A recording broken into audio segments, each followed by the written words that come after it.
Hello foodies, this is me from Nusrat cooking house. আজ বানাচ্ছি সবচেয়ে টেস্টি আর একেবারে রেস্টুরেন্ট স্বাদে চিকেন চাপ। আর এই চাপটি খুব সহজে আজকে আমি তৈরি করে দেখাবো।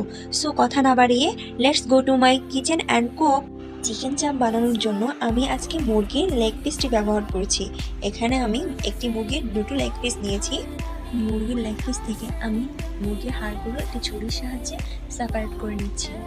এখন চিকেনটাকে একটি কাগজে ভালোভাবে মুড়িয়ে নিব এবং শিল দিয়ে আমি চিকেনটাকে ভালোভাবে থেতলিয়ে নিচ্ছি। বেশি থেতলানো যাবে না, তাহলে মাংসগুলো ভাজার সময় ছুটে আসবে। থেতলানোর পর দেখতেই পাচ্ছেন আমার এখানে চিকেনগুলো কেমন দেখাচ্ছে। এখন আমি নিয়ে নিয়েছি এখানে প্রয়োজনীয় সব মশলাপাতি। এখন আমি আদা বাটা, রসুন বাটা 1 চা চামচ করে নিয়েছি, মরিচের গুঁড়ো, জিরের গুঁড়ো, ধনিয়ার গুঁড়ো, হলুদের গুঁড়ো, গোলমরিচের গুঁড়ো, স্বাদ মতো নুন, দিয়ে দিয়েছি এখানে টক দই।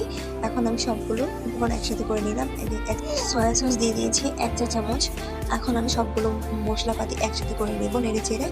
আরও দিয়ে দিব এখানে লেবুর রস দিয়ে মিক্স করে নিব মশলাটাকে। এখন আমি লেগ পিস দুটোকে মশলাটা দিয়ে ভালোভাবে ম্যারিনেট করে নিব।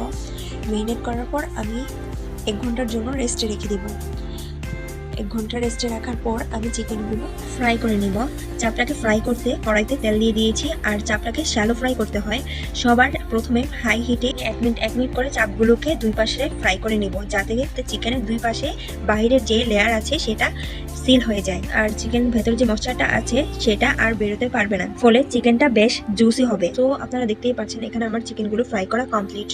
এখানে চাপগুলো দেখতেই পাচ্ছেন কতটা ইয়াম্মি হয়েছে। সো গাইস, ভিডিওটা ভালো লাগলে লাইক আর শেয়ার করতে ভুলবেন না। আর প্লিজ সাবস্ক্রাইব করে আমার চ্যানেলের সাথেই থাকবেন।